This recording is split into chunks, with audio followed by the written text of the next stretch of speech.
जय हिंद। स्वागत है आपका एसपी क्लासेज में। दोस्तों आज हम लोग देखेंगे कि आईएएस कैसे बनते हैं, है ना। आईएएस कैसे बने, how to become IAS officer. तो इसके बारे में हम लोग बात करेंगे कि उसके लिए एज क्राइटेरिया क्या होती है, उसमें कौन कौन सा सिलेबस पढ़ना होता है, उसमें कट ऑफ क्या होते हैं, उसके लिए क्वालिफिकेशन क्या चाहिए, सैलरी कितनी होती है, इस सारी चीज़ों के बारे में हम बात करेंगे। तो आप वीडियो का अंत तक बने रहिए, हर एक इन्फॉर्मेशन को मैं आपको अच्छे तरीके से बताऊँगा और आपको बहुत अच्छे से समझ में आ जाएगी। तो आइए हम लोग समझते हैं सबसे पहले कि जो है आईएएस ऑफिसर कैसे बने। तो कुछ लोग बोलते हैं कि मुझे आईएएस का एग्ज़ाम देना है, जो कि एक सही नहीं है। हम लोग एग्ज़ाम किस चीज़ का देते हैं, वो एग्ज़ाम जो होता है वो यूपीएससी कंडक्ट कराती है ना। यूपीएससी कंडक्ट कराती है, जिसका मतलब होता है यूनियन पब्लिक सर्विस कमीशन। इसका अगर हिंदी बोले तो संघ लोक सेवा आयोग, है ना। एक संस्था होती है यूपीएससी, जो कि इस एग्ज़ाम को कंडक्ट कराती है। इसमें लगभग 26 तरह के जॉब्स होते हैं ना, जिसमें पहला 26 तरह के कैरियर्स होते हैं। जॉब्स तो उसको नहीं बोलेंगे, उसको कैरियर बोलेगा ना। तो यूनियन पब्लिक सर्विस कमीशन जो है इस आईएएस एग्ज़ाम को कंडक्ट कराती है, ठीक है। सबसे पहले बात करेंगे कि इसमें जो है आपको फॉर्म अप्लाई करने के लिए एज क्राइटेरिया क्या होता है, क्योंकि इस चीज़ को लेके काफ़ी ज़्यादा कन्फ्यूज़न होता है बच्चों में कि उसके लिए एज कितना होता है, कितने उम्र से लेकर कितने उम्र तक हम उसमें फॉर्म भर सकते हैं। तो हम लोग समझेंगे एज क्राइटेरिया क्या होता है। तो एज क्राइटेरिया जो होता है जनरल के लिए 21 साल से लेकर 32 साल तक होता है। इसका जो है मिनिमम जो एज होता है, आप 21 साल के बाद अप्लाई कर सकते हो, क्योंकि ग्रेजुएट होना ज़रूरी है। तो ग्रेजुएट होने के बाद 21 साल जो है आपका कंप्लीट होना चाहिए। 21 साल से लेकर आप जो है 32 साल के बीच में अगर जनरल में हो तो आप एग्ज़ाम दे सकते हो, ठीक है। बात करेंगे ओबीसी जो BC1 BC2 जो आता है, उसमें 21 साल से लेकर आप 35 साल तक एग्ज़ाम दे सकते हो, है ना।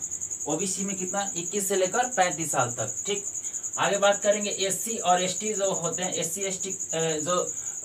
एसटी में जो आते हैं उनके लिए है 21 साल से लेकर 37 साल तक।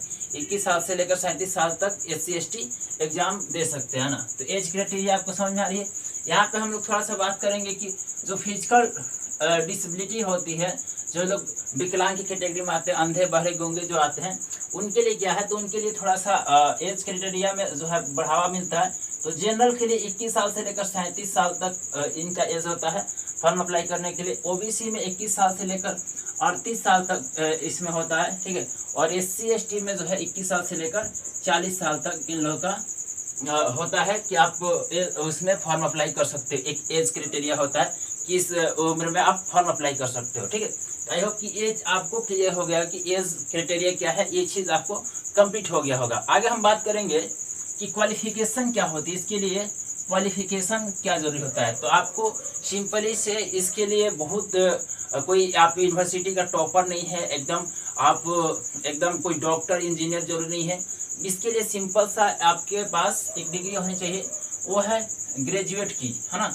ग्रेजुएट की डिग्री आपके पास सिंपल से होनी चाहिए, चाहे वो बीएससी की हो, बीकॉम की हो, बीए की हो या फिर बीटेक की हो। कोई भी अगर डिग्री है, बैचलर डिग्री आपके पास है, ग्रेजुएट लेवल की डिग्री, तो आप फॉर्म अप्लाई कर सकते हो, है ना। तो क्वालिफिकेशन के लिए आपके क्या ग्रेजुएट होना जरूरी है, ठीक है।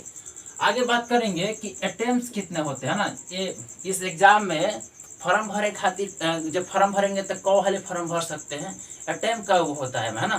तो अटेम्प्ट देखिएगा, तो अटेम्प्ट का होता है, तो जनरल खातिर 6 गो अटेम्प्ट है। जनरल से जो लोग आते हैं वो 6 बार एग्जाम दे सकते हैं। कई बार एग्जाम दे सकते हैं, 6 बार, आगे नहीं। उसके बाद से बात करेंगे ओबीसी जो होते हैं, ओबीसी 9 बार एग्जाम दे सकते हैं, 9 गो अटेम्प्ट होता है ना।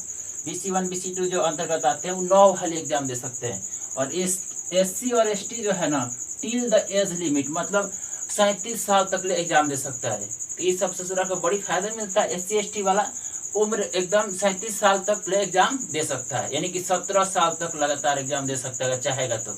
17 साल कौन एग्जाम देगा, उससे पहले ही निकाल लेता है सब, है कि नहीं। तो एससी एसटी में क्या होता है कि till the age of limit होता है, समझे कि नहीं। आगे समझते हैं, अटेम्प्ट क्लियर हो गया, अटेम्प्ट बुझा गया। आगे समझते हैं पैटर्न क्या होता है। पैटर्न इसमें तो ये जो है एग्जाम होता है 3 गो स्तर पर होता है। पहले का एग्जाम को हम लोग बोलते हैं प्रीलिम्स एग्जाम, है ना, एग्जाम है। दूसरा है जो मेंस एग्जाम होता है, दूसरा क्या होता है, मेंस एग्जाम। और तीसरा जो इंटरव्यू होता है, इसको पर्सनालिटी टेस्ट बोला जाता है, और ऐसे बोलचाल की भाषा में हम लोग इंटरव्यू भी बोलते हैं। अब इसको थोड़ा सा मोटे मोटे चीज़ें समझ लेते हैं, क्योंकि मैं एक अगला वीडियो लाऊंगा, उसमें पूरा जो है यूपीएससी का पूरा सिलेबस एक्सप्लेन करूंगा।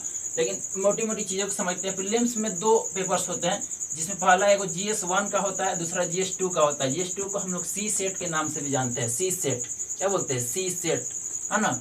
अब यहाँ पे देखेंगे कि इसमें क्वेश्चन क्या होता है। GS1 में 100 क्वेश्चन होता है, 200 नंबर के लिए मार्क्स कितना होता है? 200, और टाइम 2 घंटा होता है। लेकिन हमें सी सेट में क्वेश्चन 80 का होता है, और टोटल मार्क्स कितना होता है? 200, और टाइम कितना होता है? 2 घंटा। यानी कि 2.5 नंबर के एगो में क्वेश्चन होता है सी सेट वाला में, और GS1 में 2 नंबर के एगो क्वेश्चन होता है, समझे कि नहीं। लेकिन हमें जो है ना, सी सेट में सिर्फ आपको पास होना है, यानी कि आपका 33% यानी 66 नंबर आपका आ जाएगा तो आप पास हो जाएगा। लेकिन मेरिट लिस्ट किस पे बनेगा? आपका GS1 पे बनेगा ना। GS1 में जितना आप मार्क्स लगाओगे, जो मेरिट बनेगा, उसी के आधार पे आप मेंस एग्जाम में बैठ सकते हो, समझे कि नहीं। तो जो है इसको सिर्फ क्वालिफाई करना होता है ना, सी सेट को सिर्फ क्वालिफाइंग पेपर ही होता है, समझे कि नहीं। आगे बात करेंगे मेंस एग्जाम का ना। प्रीलिम्स से आप जब पास कर जाइएगा तब कहाँ जाइएगा? तब ये मेंस एग्जाम में बैठिएगा। तो मेंस एग्जाम में क्या होता है? मेंस एग्जाम में टोटल देखा जाए तो 9 गो पेपर होता है, जिनमें से 2 गो पेपर का नंबर ना जुड़ता है, वो क्वालिफाइंग पेपर होता है। क्या होता है? क्वालिफाइंग पेपर, जो लैंग्वेज का पेपर होता है। एगो हिंदी का पेपर, एगो इंग्लिश का पेपर आपको देना पड़ता है, एगो आप चाहे तो हिंदी, गुजराती, मराठी जो भी है, जो आपके कॉन्स्टिट्यूशन में 22 भाषाओं में से कोई एक भाषा का आप एग्जाम दे सकते हो, समझे कि नहीं। इसमें 7 को जो पेपर होता है उसको हम लोग समझ लेते हैं। तो उसमें GS1 एगो पेपर होगा, फिर GS2 पेपर होगा, फिर GS3 एगो पेपर होगा, GS4 पेपर होगा ना। में एगो पेपर होता है एसे का, है ना। ये ऑप्शनल एगो सब्जेक्ट अपना मन से चुनना है कि कौन सा आप एग्जाम में देना चाहते हैं, एगो अपने से ऑप्शनल विषय चुनना होता है। तो उसका 2 गो पेपर होता है। ये सब 250 नंबर का पेपर होता है, 250 ऑप्शनल 250 का। तो टोटल जोड़िएगा तो कितना हो जाएगा? देखिए 250, 500, 250, 750, 250, 1000, 250 कितना हुआ? 1250, और फिर हमें 500, तो 1750 हुआ कि नहीं। तो 1750 टोटल मार्क्स कितना होता है? 1750 है। जो लैंग्वेज पेपर 2 होता है ना, 300 नंबर का, तो इसका नंबर जुड़ता नहीं है, इसमें खाली क्वालिफाइंग करना होता है। इसमें आपको जो है 33% मार्क्स लाना जरूरी है इसमें, समझे कि नहीं। तो इसमें सिर्फ आपको पास होना होता है लैंग्वेज पेपर में।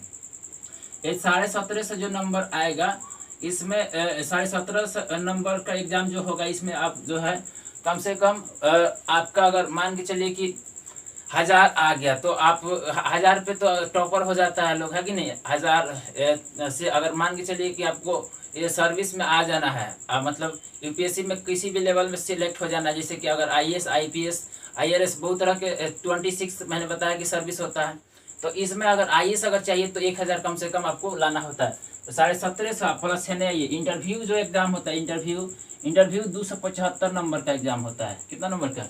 275 नंबर का। तो अगर जोड़िएगा तो टोटल 1750 है ना, 275, 2025 नंबर हो जाता है। कितना नंबर? 2025 नंबर हो जाएगा, ठीक है।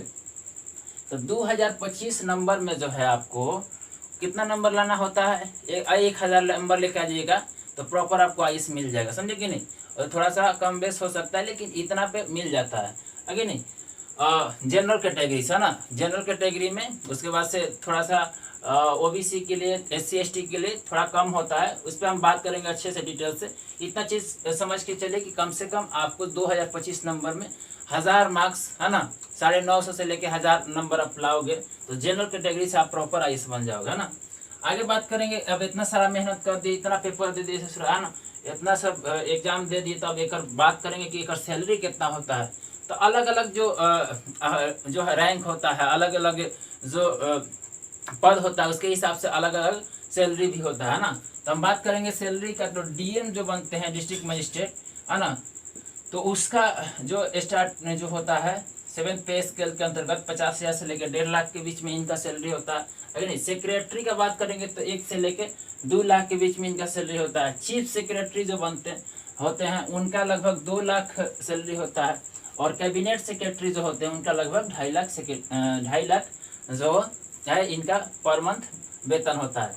लेकिन स्टार्टिंग में जब IAS बनिएगा तो क्या सिक्योरिटी चाहे कैबिनेट सेक्रेटरी थोड़ी बन जाइएगा, हैं। सेक्रेटरी चाहे कैबिनेट सेक्रेटरी नहीं बनिएगा, पहले तो आप डिप्टी कलेक्टर बनिएगा, फिर कलेक्टर बनिएगा, है कि नहीं, DM, है कि नहीं। उसके बाद सेक्रेटरी, फिर चीफ सेक्रेटरी, फिर कैबिनेट सेक्रेटरी, अगर जल्दी कम उम्र में बन जाइएगा तो वहाँ तक पहुँच सकते हैं कैबिनेट सेक्रेटरी तक, और ढेर उम्र हो जाएगा तो हो सकता है कि आप चीफ सेक्रेटरी तक ले ही जाकर अटक जाए, चाहे हो सकता है कि सेक्रेटरी बनकर अटक जाए।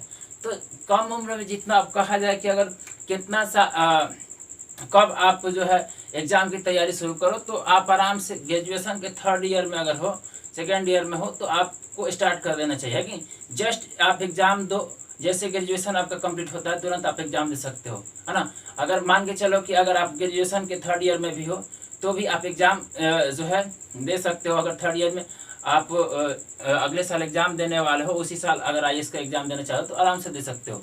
तो जितने कम उम्र में तैयारी शुरू करिएगा उतने अच्छे आप प्रदर्शन कर सकते हैं, आगे तक जा सकते हैं। बात करेंगे कि इसके लिए क्या ज़रूरी है, तो सबसे पहले अच्छे से सिलेबस को समझना जरूरी होता है। सिलेबस को समझने के बाद से आपको जो है करेंट अफेयर्स पे ध्यान देना होता है। डेली न्यूज़पेपर आपको पढ़ना पड़ेगा और current affair day to day life से आपको कनेक्ट रहना पड़ेगा, है कि नहीं। सिचुएशन हैंडल करना आना चाहिए। ये सारी चीज़ें जो है आपका अगर माइंड सेट सही है तो you have to become IAS officer, है ना।